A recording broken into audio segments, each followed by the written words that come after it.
principal. Monsieur le député de Deux-Montagnes.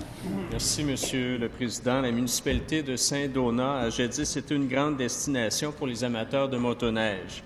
Mais en 2012, le gouvernement a décidé de fermer le sentier dans le parc national du Mont-Tremblant qui relie Saint-Donat à la municipalité de Saint-Michel-des-Saints. En remplaçant le sentier par une voie de contournement, la durée du trajet est passée d'1h30 à plus de 3 heures. Le résultat est tout simplement catastrophique pour Saint-Donat. Les motoneigistes l'ont tout simplement déserté. Par sa décision insensée, le gouvernement est en train de tuer une partie de l'industrie locale. Récemment, la ministre déléguée au transport se vantait de contribuer à une industrie qui génère des retombées économiques importantes pour les régions du Québec. De belles paroles, c'est le temps d'agir maintenant et qu'on ne me parle pas cette fois-ci de sommet, s'il vous plaît. Est-ce que la ministre va se tenir debout pour le tourisme d'hiver et s'assurer de la réouverture rapide du sentier? Monsieur le ministre des Forêts. Alors, mise en contexte, effectivement, merci. Écoutez, les motoneigistes, c'est important, c'est une industrie essentielle pour le développement économique du Québec, on en convient.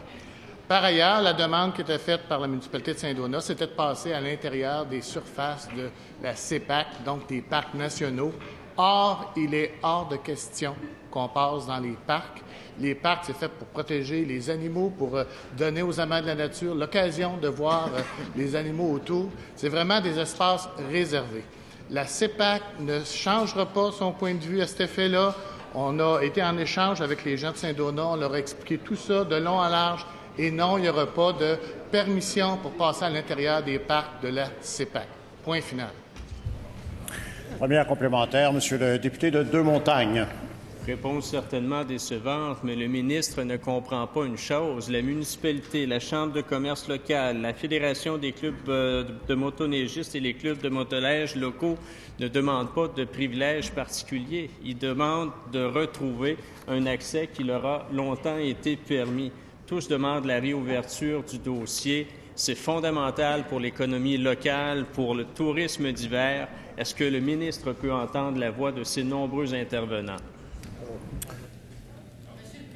Madame la ministre déléguée au transport. Je suis très au fait de l'importance de l'industrie de la motoneige au Québec.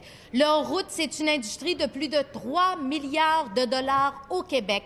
Des retombées économiques majeures, plus de 14 000 emplois, 8 000 bénévoles qui travaillent très fort à entretenir nos sentiers de motoneige. Et je sais à quel point c'est important pour le Québec. La motoneige, c'est un produit qui a été développé chez nous. Et d'ailleurs, nous offrons au Québec le réseau de sentiers le plus complet. On fait même l'envie de bien d'autres provinces et même d'autres pays. Et c'est important de continuer à maintenir ce sentier-là. D'ailleurs, c'est pour cette raison que, dès décembre, j'ai annoncé qu'on corrigeait le problème. Deuxième complémentaire, Monsieur le député d'Arthabasca.